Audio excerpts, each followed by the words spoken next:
Tonight on CTV News, Christchurch pays tribute to the Paris attacks. It's still a long way to go for a Canterburyan recovering in a Texas hospital, and the Malthouse Theatre is getting one step closer to reopening.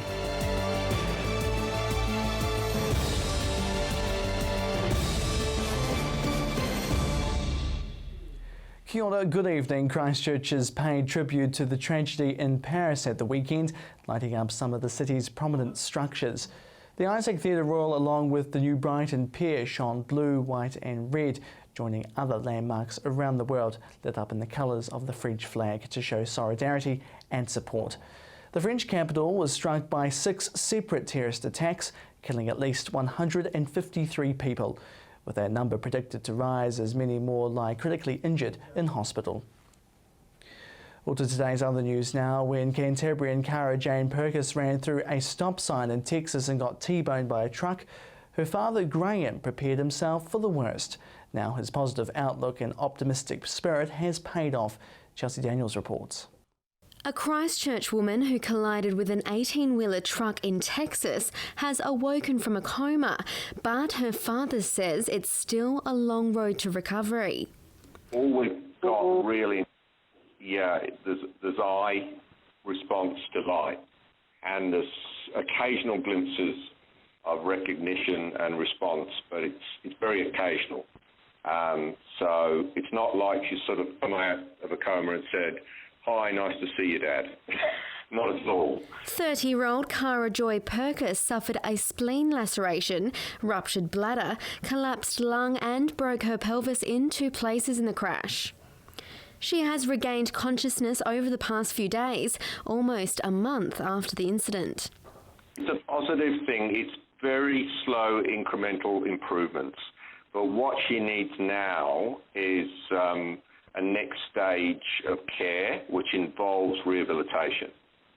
So movement of legs, sitting her up, fairly intensive muscular work to get her to everything to start coming back together, because it's this sort of brain injury is like you've got to start off all over again. Mr. Purkis says another challenge will be getting her home.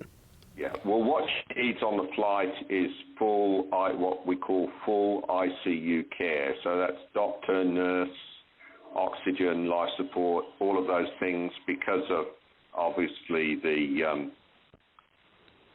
challenge of the long flight. He says the doctors in Texas are in correspondence with Kiwi doctors in regards to Cara's condition and whether she will be able to come home. At the end of the day, you obviously don't know what she's thinking, but you just got to act and believe that she knows you're there, and she knows she's got your love and support. About $27,000 has been donated through various fundraising pages to try and bring Cara home to Christchurch. Chelsea Daniels, CTV News. A person has died after being hit by a train in central Canterbury today. It's the second train fatality in the region in just over a month. The Transalpine service was travelling from Christchurch to Greymouth when it hit the person just after 8:30 this morning. There were 135 passengers on board who came back to Christchurch this afternoon once police gave clearance to leave the scene. Police are continuing to investigate. New Brighton residents have had another blow to their bid to replace the Pages Road Bridge. Experts say the bridge is unsafe and needs more than minor repairs. Chelsea Daniels has the latest. New Brighton will have to wait another 8 years for the quake-damaged Pages Road Bridge to be replaced. The latest update suggests 2021-23, which I think is far too long to wait. Given that red zone residential decision-making should be well through by then over the use of the land, and I can't see any reason for the delay. Mr. Livingston says funding was already allocated, but the funds were pulled out from underneath the project. That bridge is deteriorating. Every time you drive over the approaches, you notice that the approaches have slumped more, and you're just about in takeoff mode, like an Evel Knievel leap over this bridge. Skirts says they have deferred the replacement of the bridge as they have organised minimum repairs. They will include minor structural repairs, smoothing the vertical road alignment onto and off the bridge, and relocating wastewater and water pipes to the outside of the bridge to enable the footpath to be repaired. But Mr Livingston says this isn't enough. The minor repairs are 500,000, $500,000. The rebuild is 13 million, and there's a world of difference between those two amounts. I mean, the bridge is not structurally sound according to the engineering reports on which we made our submission, and that goes for both that bridge and the two Fitzgerald bridges, which we call the twin Fitzes, the two little ones in the central city. And he says the argument of the bridge being on red-zoned land has become irrelevant. We've just built the Dallington Bridge over red zone land, so that argument about that, I think, just falls away. The minimum repairs to the bridge are due to commence early next year. Chelsea Daniels, CTV News.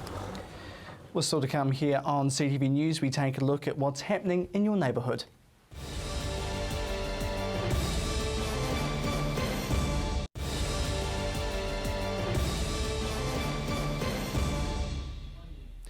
Welcome back to CTV News. It's been a long wait for the Canterbury Children's Theatre Group, but with only a few months to go, their century-and-a-half-old building will open again. Receiving the final touches.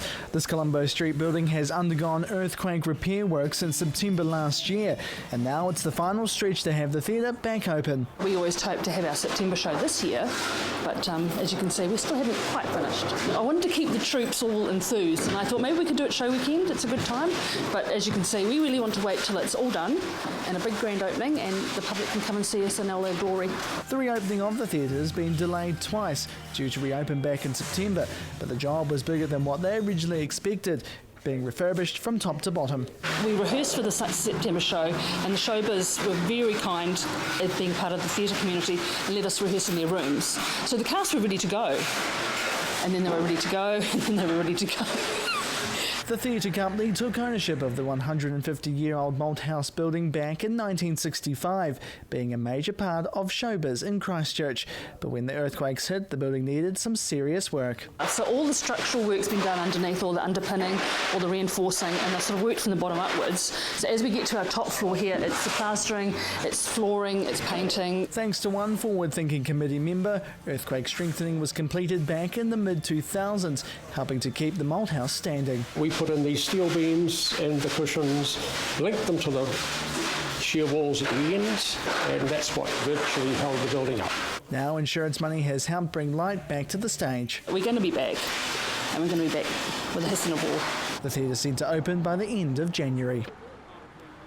Construction's continuing on the Magdala Place overbridge, with another route set to help traffic congestion from the south. Chelsea Daniels explains. Part of a major roading project to help ease traffic congestion in Christchurch is on track. The Magdala overbridge will go across busy Curlitz Road near the Southern Motorway. It's going well. It's on track for completion, so we're well pleased with the project progress to date.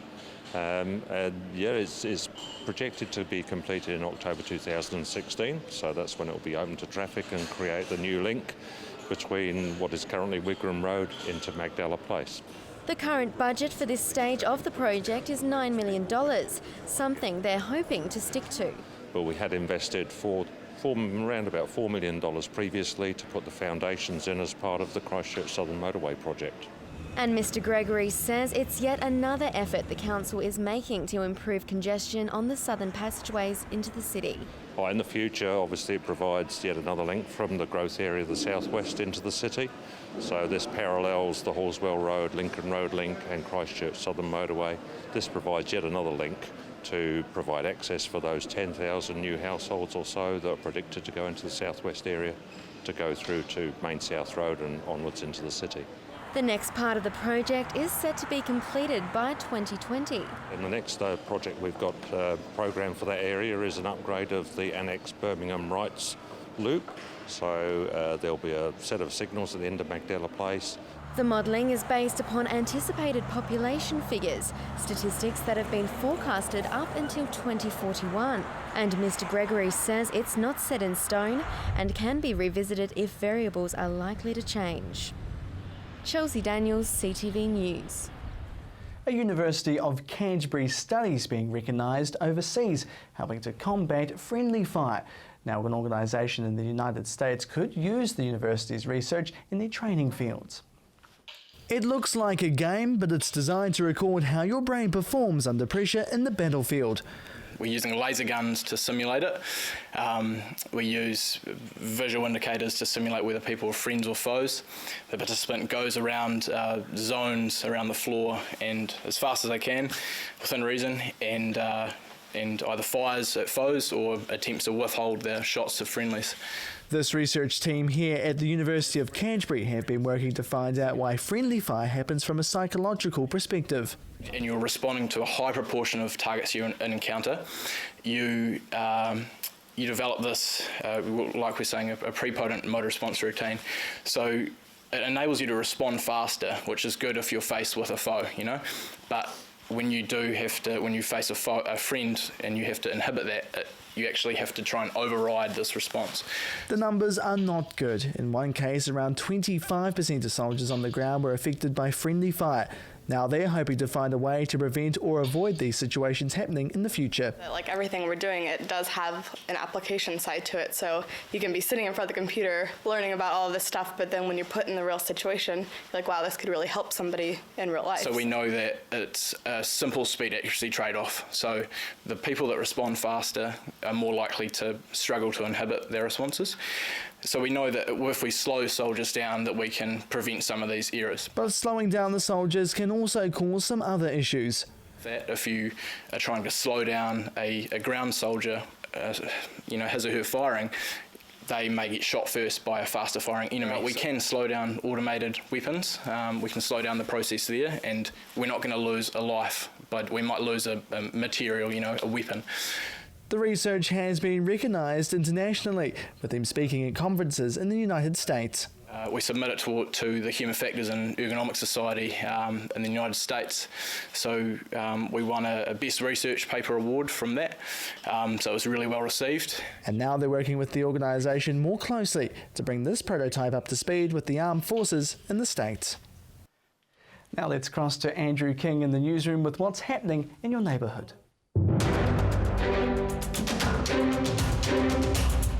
Thanks, Jared. About $312,000 of ratepayers' money has been used to buy a chill-out area for Sydenham in the old Churchill's Tavern site. City Councillor Tim Scandrett said the site at 441 Colombo Street was purchased in March to provide a chill-out area for residents. But 8 months on, it is sat vacant with only a sculpture on site. This month, the Christchurch City Council said it would begin consultation on the space and how the community would like to see it used. A quest to make New Brighton Mall safer has been so successful it will continue for a third year. The Guardians of New Brighton project was started by Positive Direction Trust in the partnership with New Brighton Police and Renew New Brighton. It was started as a way to keep a watchful eye plus lend a helping hand in the mall after concerns of intimidating behaviour and begging in the area. Positive Directions Trust General Manager Phil Teko said the group has helped from a wide variety of things, from reporting crime to helping shoppers get their groceries to their car. Promising dancer Juliet Ward has twirled her way into winning a New Zealand Association of Modern Dance Ballet Scholarship. The dancer from Burnside won $600 for winning her category. Levings School of Dance owner Avril Levings says she is thrilled to have 3 of her 8 dancers in the finals. Fellow dancer Shalise Wadley from Marshland placed 3rd in the competition. Well done to Juliet and Shalise. Darfield may be set to lose a piece of its history. The former Malvern County Council offices, now owned by St John, were damaged by the September 2010 earthquake and have not been occupied since. With St John having recently moved into the new Darfield base, they are expecting to be demolished. Questions about whether it would be possible to retain the building were raised at a recent Darfield Township Committee meeting.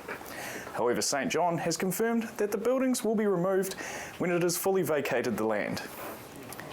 And finally, repair work to the boardroom at the Fendalton Library has been moved back a day so it will not interrupt a community board meeting. The Fendalton Waimarie Community Board have asked for the start date to be moved from November 30 to December 1, as it is a scheduled meeting that day. Repair work will be to the ceiling in the boardroom. From the newsroom, I'm Andrew King.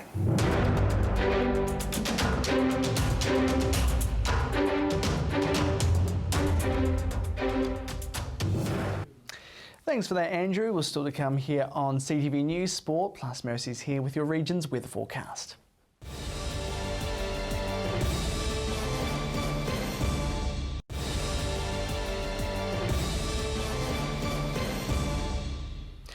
Welcome back to CTV News. Now here's Gordon Finlater with the latest in local sport.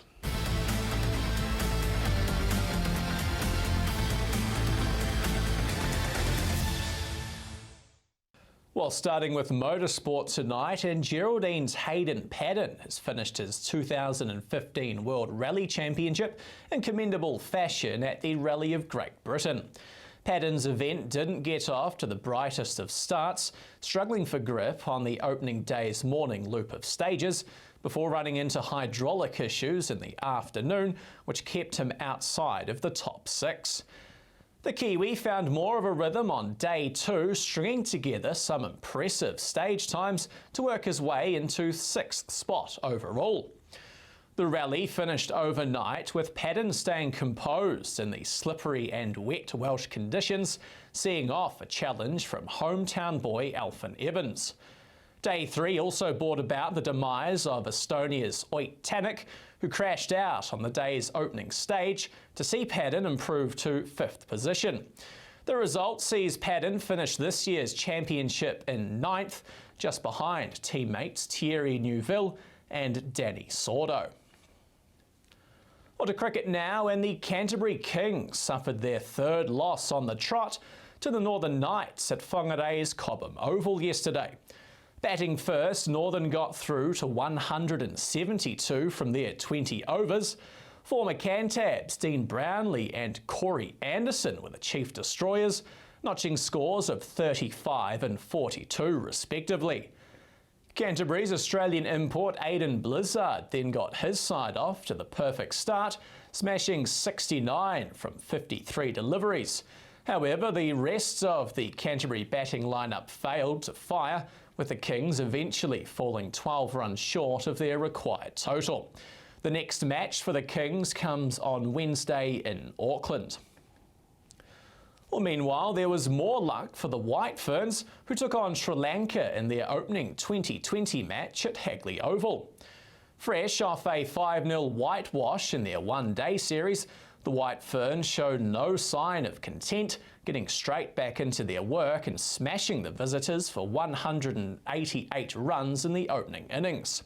The girls then finished things off with the bull, restricting the Sri Lankans to just 86 runs. The series' 2 final 2020 matches will take place in Nelson. And finally tonight, it was a successful Sunday for both of the region's representative football teams. The Canterbury United Dragons got their ASB Premiership off to the perfect start, putting 3 goals past Team Wellington in the capital. Meanwhile, the Mainland Pride continued their impressive run in this year's Women's League, defeating fellow title contenders Northern by 2-1. Well, you're up to date with the latest in local sport. I'm Gordon Findlater for CTV Sport.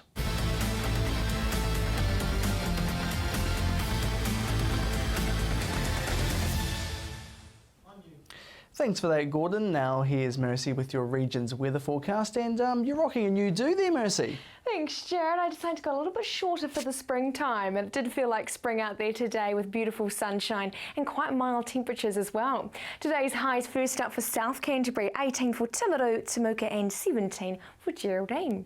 Central Canterbury, 17 was also the high for you, Christchurch. A little bit cooler for Akaroa, Leaston there, 18 for Darfield and Ashburton. Heading further north, Hammer Springs, you actually took out the top temperature today on 19 degrees. Colvin, you were actually a little bit cooler on 18 there, along with Amberley, Rangiora and Oxford, 16 for Kaikoura. And over to the Alpine region, Arthur's Pass, 13 for you and 14 for Lake Tekapo and Mount Cook. Now tomorrow we are expecting it to be fine and sunny first up, however we are seeing a southerly airflow move through at about midday, so rain could be on the cards for you, Timaru, 16 degrees for your high though. Ashburton, a similar picture here, watch out for that midday, early afternoon mark, could be a few showers with those southerlies coming through. The Garden City, lovely and fine early on with sunshine, 17 degree high there, but a little bit chilly clear as a southwesterly flips throughout the day. We are also seeing that southerly come through for Kaikoura, 17-degree high there for you and 7 for your overnight low. Looking ahead for the rest of the Canterbury region, tomorrow we are seeing that quite mixed weather. So it starts off with northerlies and northwesterlies for you guys. That southerly moves through for you at around the midday mark and then packs in a little bit and gets a little bit chillier. Same thing here, though that southwesterly could be reaching you a little bit later. It's going to start down the south and track its way through the northwards. Heading to North Canterbury now, that southwesterly there in the afternoon. Still quite warm high though, 21 for Cheviot there and 20 for Thames Springs and Culverden. Over to the Alpine region now, 16 for you Lake Tekapo, but just 10 for Arthur's Pass, so a chilly one for your Tuesday. Looking towards the upcoming day, Wednesday is the one to wear a jacket to work. We are expecting it to be very chilly, southerly winds in the morning there, but they will be easing off as the day goes on. Cloudy skies as well. On Thursday, that sun should be out and about, which is great. We are seeing a few strong northerly winds for inland places and northeasterlies for places along the coast, but those temperatures start to lift back up again from the Wednesday cold snap. So on Wednesday, most places can expect that southerly to rip through. Should be a little bit chilly with cloudy skies, hopefully a few sunny breaks in there though. On Thursday, lots more sunshine we're expecting, northeasterly winds to breeze through, particularly in the afternoon for coastal areas, and northerlies for inland parts could be quite strong. Over the next few days, we are expecting that southerly to come through around the midday mark tomorrow, working its way southwards and working further north. On Wednesday, again that southerly, but it is looking a little better for Thursday and Friday. And that's your update for Monday. Back to you, Jared. Thanks for that, Mercy. And that is CTV News for tonight. Remember, this bulletin does repeat on CTV at 7:30 and 9 p.m. You can also find our stories and bulletins on demand at ctv.co.nz. Thanks so much for joining us. We leave you now with some images of the New Zealand Vigil for Paris at Aotea Square in Auckland. And Jared McCulloch, have a great evening.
Supporting local content so you can see more of New Zealand on air.